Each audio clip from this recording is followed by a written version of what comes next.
सब कुछ आसान लगने लगेगा।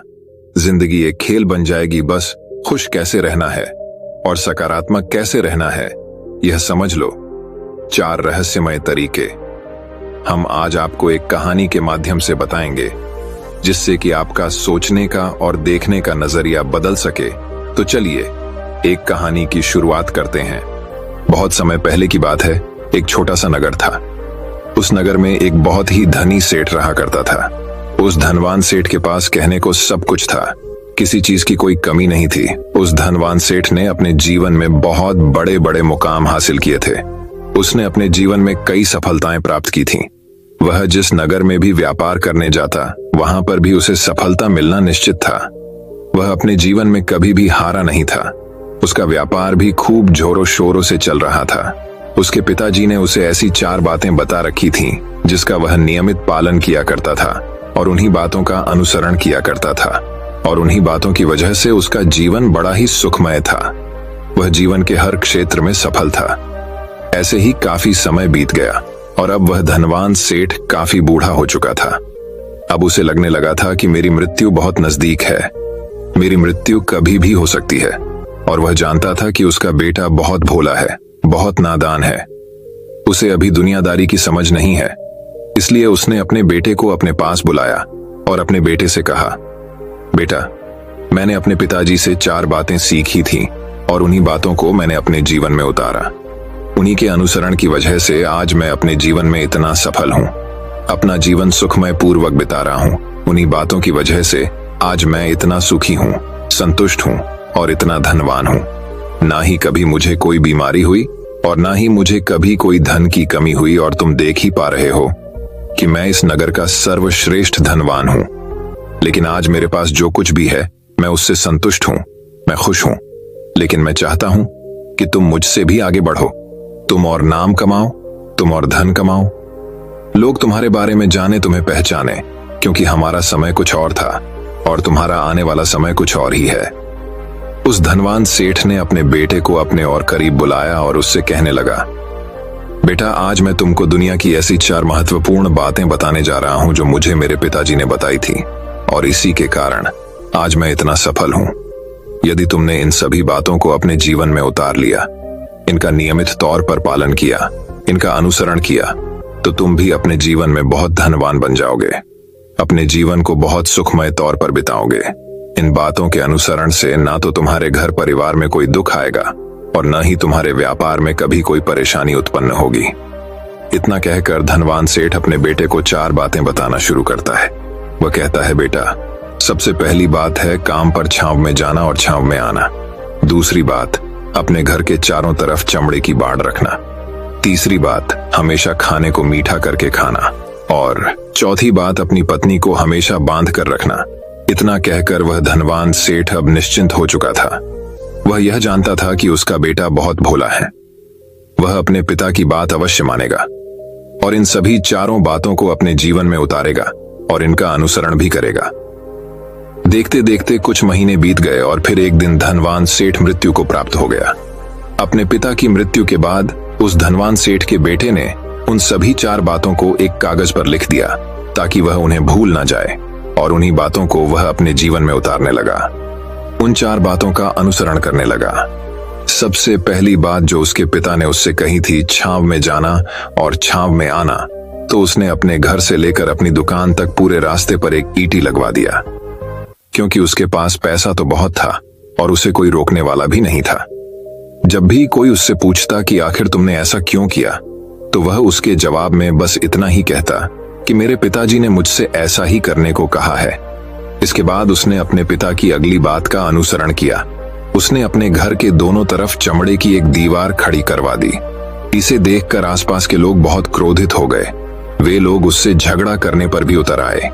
कई लोगों ने तो यह तक कह डाला कि आखिर तुमने ऐसा क्यों किया, चमड़े की बार तुमने क्यों खड़ी करवा दी? चमड़े से बहुत बदबू आती है और इससे हमें तकलीफ होती है, इसे आज ही निकलवा दो। लेकिन कोई उसका कुछ भी ना बिगाड़ सका, क्योंकि उसके पास बहुत पैसा था। इसलिए कोई भी व्यक्ति उसका ज्यादा समय तक विरोध न कर सका और उसने भी मन बना लिया था कि वह अपने पिता की सभी बातों को पूरे दिल से मानेगा।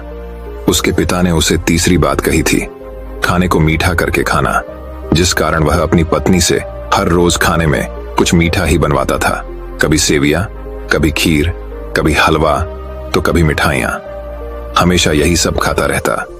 और उसके पिता ने उसे चौथी बात कही थी, अपनी पत्नी को हमेशा बांध कर रखना, जिस कारण वह हर रोज अपनी पत्नी को रस्सी से बांध कर रखता था। ऐसे ही कई दिन बीत गए और देखते ही देखते अब वह सेठ के बेटे का जीवन धीरे धीरे बर्बाद होने लगा था, क्योंकि उसने अपने पिता की सभी बातों का गलत मतलब निकाला था और वह उसी के अनुसार उनका पालन कर रहा था। देखते देखते उसका उतना बड़ा व्यापार अब ठप होने लगा था। उसके यहाँ पर ग्राहकों की संख्या कम होने लगी थी, क्योंकि जब उसका मन करता तब वह दुकान जाया करता और जब उसका मन करता तो वह दुकान से वापस घर लौट आता। उसका अपने पिताजी के इस कारोबार में मन नहीं लगता था। इस कारण उसके सारे ग्राहक अब उससे नाराज होने लगे थे। उसके सारे ग्राहक अब एक एक करके उस दुकान को छोड़ते चले जा रहे थे। इसी कारण उसका पूरा व्यापार ठप हो चुका था। जिस व्यापार को खड़ा करने में उसके पिताजी ने खून पसीना एक कर दिया था, उस व्यापार को उसने कुछ ही महीनों में पूरी तरह से बर्बाद कर दिया था। अब उसका धंधा बहुत कम हो चुका था, जिस कारण वह बहुत परेशान रहता था। वह बहुत चिंतित रहता था और इसके साथ ही उसने अपने घर के चारों तरफ चमड़े की दीवार खड़ी करवाई थी। उस कारण आसपास पर बहुत गंदी बदबू फैल चुकी थी। इसलिए जो भी उसके आसपास रहते थे उन सभी ने वह घर छोड़कर कहीं और पर अपना बस बसा लिया। चमड़े की बदबू के कारण अब उसके घर में भी कोई नहीं आता था। यहाँ तक कि उसके मित्र और रिश्तेदार भी उस घर में आने से कतराते थे। लेकिन अब भी उसे समझ नहीं आ रहा था कि आखिर यह सब हो क्यों रहा है। वह बहुत परेशान रहने लगा था और वह हमेशा मीठा भोजन किया करता था, जिस कारण उसका वजन बहुत ज्यादा बढ़ चुका था और इस मोटापे के कारण उसके शरीर में ना जाने कितनी सारी बीमारियों ने अपना घर बना लिया था। इन्हीं कारणों से अब उसका पैसा भी इन चीजों में बर्बाद होने लगा था। और अपने पिता की चौथी बात उसने मानी थी, वह थी अपनी पत्नी को बांध कर रखता, जिसकी वजह से उसकी पत्नी उससे नाराज हो गई और वह घर छोड़कर अपने मायके लौट गई। उसने अपनी पत्नी को मनाने की कोशिश की, तरह तरह के उपाय किए, लेकिन उसकी पत्नी नहीं मानी। और वैसे भी कोई भी स्त्री ऐसे मर्द के साथ क्यों रहना चाहेगी जो उसे बेवजह ही बेबात पर बांध कर रखता हो। देखते देखते अब वह सेठ के बेटे का पूरा जीवन बर्बाद हो चुका था। ना तो अब उसके पास व्यापार बचा था, ना ही धन, ना ही उसकी पत्नी और ना ही वह रिश्तेदार जो पैसों के लिए उसके आसपास घूमा करते थे। और तो और अब उसका स्वास्थ्य भी ठीक नहीं रहता था, जिस कारण वह बहुत चिंतित रहने लगा था, बहुत परेशान रहने लगा था। उसे यह सब समझ ही नहीं आ रहा था क्या हो रहा है और क्यों हो रहा है। इन सभी बातों को लेकर तो बहुत परेशान रहता और वह मन ही मन अपने पिताजी को कोसा करता। कहता, पिताजी, आपने तो मेरा पूरा जीवन बर्बाद कर दिया। आपकी उन 4 बातों के कारण आज मुझसे मेरा सब कुछ छिन चुका है। ना तो मेरे पास व्यापार रहा, ना ही धन दौलत, ना ही वह रिश्तेदार, ना ही मेरी पत्नी, और यहाँ तक कि मेरे स्वास्थ्य ने भी मेरा साथ छोड़ दिया है। आप ही के कारण आज मेरा पूरा जीवन बर्बाद हो चुका है। यदि मैंने आपकी वह 4 बातें ना मानी होती, यदि मैंने उन्हें अपने जीवन में ना उतारा होता, तो आज मैं एक सुखमय जीवन जी रहा होता। आपकी इन 4 बातों पर चलकर मुझे क्या मिला? मैंने एक आज्ञाकारी बेटे की तरह आपकी सारी बातें भली भांति मानी, उन पर यकीन किया, उनका अनुसरण किया, लेकिन मैं ही मूर्ख था जो मैंने आपकी उन बातों पर आंख बंद करके यकीन कर लिया। इतना कहकर वह फूट फूट कर रोने लगा।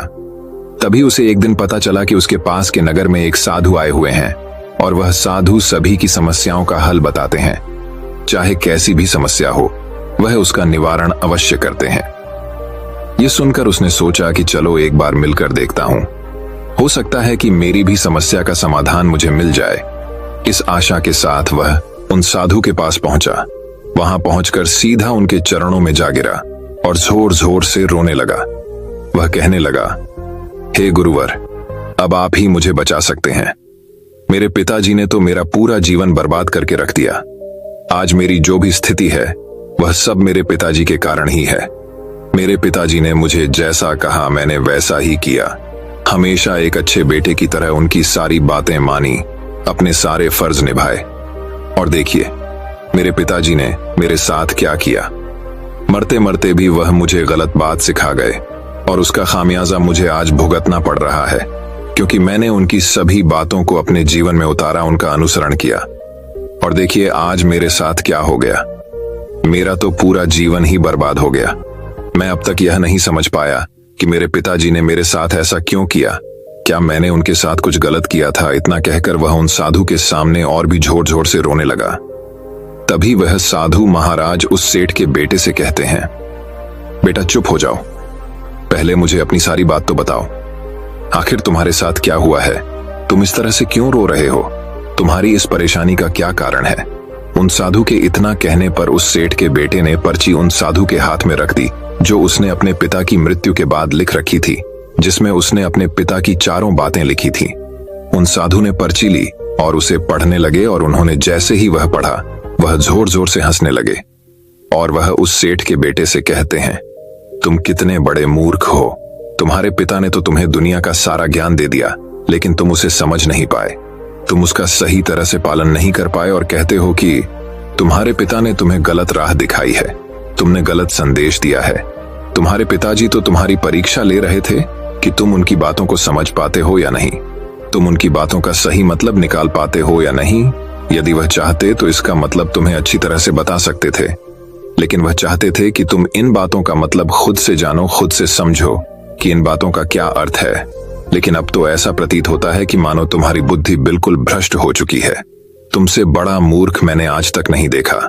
जिसके पास दुनिया का इतना बड़ा ज्ञान हो, वह भला इतनी बड़ी मूर्खता कैसे कर सकता है? तुम्हारे पास कोई ज्ञान नहीं है, तुमने कोई भी ज्ञान अर्जित ही नहीं किया।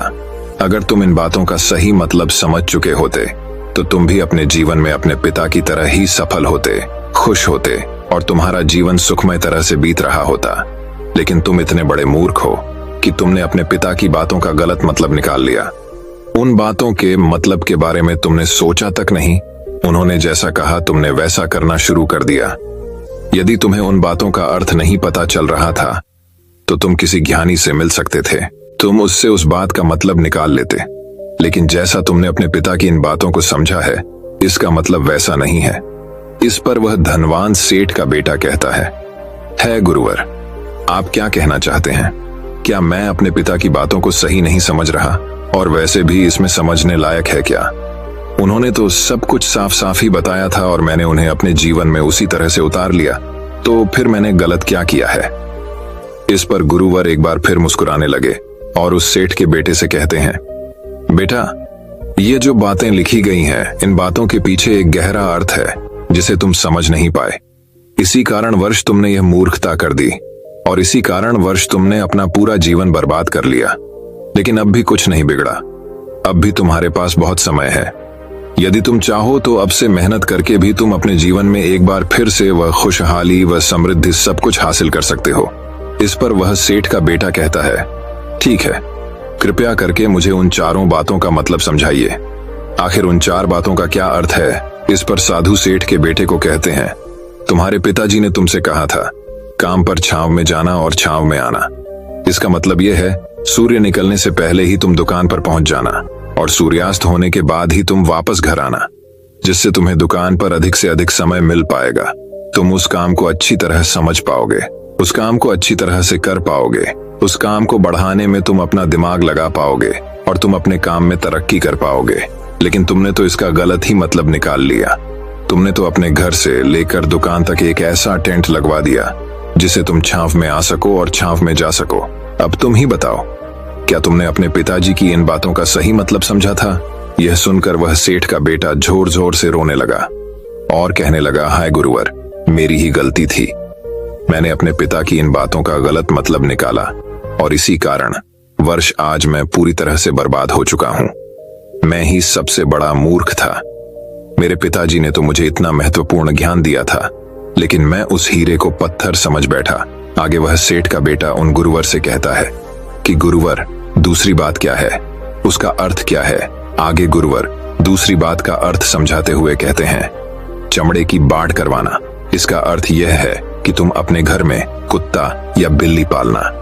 जब तुम अपने घर में कुत्ता बिल्ली पाल लोगे तो यह तुम्हारे घर की चारों ओर से रक्षा करेगा, जिससे तुम्हारी धन दौलत पूरी तरह से सुरक्षित रहेगी और तुम बेफिक्र होकर दुकान पर मन लगा सकोगे, बेफिक्र होकर दुकान के कामों को समझ सकोगे और तरक्की कर पाओगे। और तो और तुम्हारे मन में कभी यह भी डर नहीं होगा कि कहीं कोई चोर आकर मेरी संपत्ति ना चुरा ले। चमड़े की बाड़ करवाने का असली मतलब यह है, लेकिन तुमने तो चमड़े की बाड़ करवाने का मतलब कुछ और ही निकाल दिया। तुमने तो अपने घर की 2 दीवारों को ही चमड़े से पूरी तरह से भरवा दिया, जिस कारण आसपास गंदी बदबू फैल गई। तुम्हारे आसपास के पड़ोसी भी अपना घर छोड़कर कहीं और चले गए। यहां तक कि तुम्हारे मित्र, तुम्हारे सगे संबंधी भी उस बदबू के कारण तुम्हारे घर पर आने से कतराने लगे। और अब हालत यह हो चुकी है कि ना तो तुम्हारे घर पर कोई आता है और ना ही कोई जाता है, और इसी कारणवश लोग तुम्हें नापसंद करने लगे, और तुम्हारी बर्बादी का यह भी कारण है। आगे सेठ का बेटा कहता है, गुरुवर ये सब तो ठीक है, लेकिन ये खाने को मीठा करके खाना, इसका क्या? मैंने इसका भी अर्थ गलत निकाला है क्या? मैंने तो अपने पिता की बातों के कहे अनुसार ही हर रोज मीठा खाया, और आज देखिए मेरा शरीर कितना वजनदार हो चुका है, जिस कारण मुझे अनेक प्रकार की बीमारियों ने घेर रखा है। क्या मैं इस बात को भी गलत समझ रहा था? इस पर वह साधु उस सेठ के बेटे से कहते हैं, हाँ, तुमने इस बात का भी गलत मतलब ही निकाला है। मीठा करके खाने का अर्थ यह है कि जब भी तुम्हें भूख तेजी से लगे तभी तुम्हें भोजन करना है, ना उसके पहले और ना उसके बाद। अन्यथा यदि तुम्हें भूख न लगी होगी और तुम्हें भोजन मिल जाए तो तुम उस भोजन की कभी कदर नहीं करोगे। वह रोटी तुम्हें कभी मीठी नहीं लगेगी, फिर चाहे वह भोजन कितना भी स्वादिष्ट क्यों ना हो, चाहे भोजन कितना भी लाजवाब क्यों ना हो, तुम उसकी कदर कभी नहीं कर पाओगे, तुम उसका सम्मान कभी नहीं कर पाओगे। किंतु जब एक व्यक्ति को जोरों की भूख लगी होती है तो उसके सामने यदि तुम सूखी रोटी भी रख दो तो भी वह उसके लिए किसी पंचमेल से कम नहीं है। वह उसे प्रेम पूर्वक खाता है, उसका आदर करता है, उसका सम्मान करता है, और वह रोटी उसे मीठी लगती है। इसीलिए तुम्हारे पिताजी ने यह कहा था कि भोजन मीठा करके खाना, जिससे तुम्हारा स्वास्थ्य भी अच्छा रहेगा। क्योंकि जब एक व्यक्ति को भूख लगी होती है और उस समय पर जब वह भोजन करता है तो वह उसके लिए एक अमृत समान होता है, और वहीं पर जब किसी व्यक्ति को भूख न लगी हो और ऐसे समय पर वह भोजन करता है तो वह उसके लिए जहर समान है, वह उसे बहुत नुकसान पहुंचा सकता है। लेकिन तुमने तो इसका भी गलत मतलब निकाला था। तुम हर रोज मीठा खाने लगे, जिस कारण तुम्हारा वजन बढ़ने लगा, और इसी कारणवश तुम्हारे शरीर में अनेक रोग ने अपना घर बना लिया, और यह तुम्हें मृत्यु के करीब ले जा रहा था। इसलिए आज से जब भी तुम्हें जोरों की भूख लगे तभी भोजन करना तुम्हारे लिए अत्यधिक फायदेमंद होगा, और तुम्हारे शरीर को हमेशा निरोगी बनाने में तुम्हारी मदद करेगा। और जब भी तुम्हें भोजन की आवश्यकता ना हो, तुम्हें भूख ना लगी हो, ऐसे समय पर भोजन कभी ना करना। यह तुम्हारे लिए बहुत नुकसानदायक साबित होगा, और यही तुम्हारी तीसरी गलती थी, जिस कारण तुम्हारा पूरा जीवन बर्बाद हो रहा था। आगे सेठ का बेटा कहता है, चौथी बात तो बिल्कुल साफ लिखी गई है, अपनी पत्नी को हमेशा बांध कर रखना, तो इसका अर्थ भी कुछ और है। क्या मैंने इसका भी गलत मतलब निकाला है? इस पर साधु कहते हैं, हाँ बेटा, अपनी पत्नी को बांध कर रखने का अर्थ यह नहीं है कि तुम रोज रस्सी से बांध कर रखो, बल्कि इसका अर्थ तो यह है कि जब भी तुम दोनों के बीच में कोई आपसी मतभेद हो जाए, कुछ नोक झोंक हो जाए, तो तुम अपनी पत्नी पर हाथ मत छोड़ना। जब तक एक स्त्री का पति उसके साथ रिश्ते में बंधा होता है तो वह अपने रिश्तों में बंध जाती है, और वह अपने रिश्ते को पूर्ण तरीके से निभाने का हर मुमकिन प्रयास करती है। और ऐसे समय पर यदि तुम्हारे बीच कुछ नोक झोंक हो जाए, कुछ गलतियां हो जाएं, और ऐसे समय पर तुम उस स्त्री का हाथ नहीं छोड़ते, वह तुम्हें छोड़कर कभी नहीं जाएगी। लेकिन इसका अर्थ यह भी नहीं है कि तुम अपनी पत्नी पर अत्याचार करो, बल्कि तुम्हारे पिताजी यहाँ पर कहना चाहते थे कि जो भी कोई व्यक्ति तुम्हारे साथ किसी रिश्ते में जुड़ा हुआ है, उसे अपने रिश्ते में इस तरीके से बांध लो कि वह तुम्हारे साथ झगड़े और नोक झोंक के बाद भी नुकसान न पहुंचा सके, वह तुम्हारे साथ कुछ गलत न कर सके और तुम्हारा फायदा न उठा सके। अपने रिश्तों को हमेशा बांध कर रखना, उन्हें खुला मत छोड़ना, अन्यथा वह तुम्हारे हाथ से फिसल जाएंगे। और हम में से अधिकांश लोग अपने जीवन में यही गलतियां करते हैं और अपने नए रिश्तों को कभी समय नहीं देते, जिस कारण उनका रिश्ता उतना मजबूत नहीं हो पाता, और इसी कारणवश वह अपने रिश्ते से हाथ धो बैठते हैं। और यही गलती तुमने भी की। तुमने तो अपनी पत्नी को बांध कर रखा था, तो भला वह तुम्हें कैसे माफ कर सकती है? और यही कारण है कि वह तुम्हें छोड़कर चली गई। तुमने जो अपनी पत्नी के साथ किया वह माफी के लायक नहीं है, लेकिन तुम्हें अपनी पत्नी से माफी मांगनी चाहिए, क्योंकि तुमने गलत किया है। इसलिए जाओ और अपनी पत्नी से माफी मांगो, उसे वापस कर लाओ। और यही वह 4 बातें थीं। तुम्हें तुम्हारे पिता ने समझाने का प्रयास किया था, लेकिन तुमने इन सभी बातों का गलत मतलब निकाला और इसी कारणवश तुम पूरी तरह से बर्बाद हो गए। किंतु अभी भी तुम्हारे पास बहुत समय है। यदि तुम इन सभी बातों का सही से अनुसरण करते हो तो तुम अपने जीवन में एक बार फिर से वह सब कुछ हासिल कर सकते हो जो तुमने खोया है। यह सारी बातें हमारे जीवन की पूरी परेशानियों का समाधान है। तुम किसी भी तरह से इनको देख सकते हो। यदि तुम कामयाब होना चाहते हो तो तुम्हें मेहनत करनी ही होगी। सूर्य निकलने से पहले तुम्हें अपने घर से निकलना होगा और हमेशा सूर्य के ढलने के बाद ही तुम्हें घर वापस लौटना होगा, ताकि धन दौलत को कोई तुमसे छीन ना ले। तुम्हें अपने रिश्तों को कुछ इस तरीके से बांधना होगा ताकि वह रिश्ते तुम्हें परेशान ना करें, तुम्हें तकलीफ ना पहुंचाएं, तुम्हारा फायदा ना उठाएं, और हमेशा एक अच्छा और स्वस्थ भोजन करना जब तुम्हें भूख लगी हो, ताकि तुम्हें जो भी सांसें मिली हैं तो उसे खुशी खुशी जी सको, और अपने रिश्तों को हमेशा बांध कर रखना, उन्हें खुला मत छोड़ना, अन्यथा वह तुम्हारे हाथ से फिसल जाएंगे। और अपने घर में अवश्य ही कुत्ते या बिल्ली को जरूर पालना, ताकि तुम्हारा धन हमेशा सुरक्षित रहे। इन सभी बातों का अपने जीवन में अनुसरण करने के बाद तुम अपने जीवन में सब कुछ एक बार फिर पा सकते हो जो तुमने आज तक खोया है, और हो सकता है कि तुम इससे भी अधिक उन्नति कर पाओ, इससे भी अधिक समृद्धि पा सको, अपने जीवन को खुशहाल और सुखमय बना सको। इतना कहकर साधु शांत हो गए और सेठ का बेटा भी अपनी सभी गलतियों को समझ चुका था। उसने उन गुरु को प्रणाम किया और वापस अपने घर लौट गया। उसने उन सभी चारों बातों को अपने जीवन में उतारा, उनका सही सही अनुसरण किया। उसके बाद से उसके जीवन में सकारात्मक प्रभाव दिखने लगे। वह एक बार फिर से अपने व्यापार को खड़ा करने में सफल रहा। वह एक बार फिर से अपनी पत्नी को घर लाने में सफल रहा, और देखते ही देखते उसका जीवन सुखमय और आनंदमय हो गया था। मुझे उम्मीद है कि आपको यह कहानी पसंद आई होगी और आपने इससे कुछ सीखा होगा। कहानी के बारे में अपने विचार आप हमें नीचे कमेंट बॉक्स में कमेंट करके बता सकते हैं। जाने से पहले वीडियो को लाइक करें और चैनल को सब्सक्राइब जरूर करें। नमो बुद्धाय।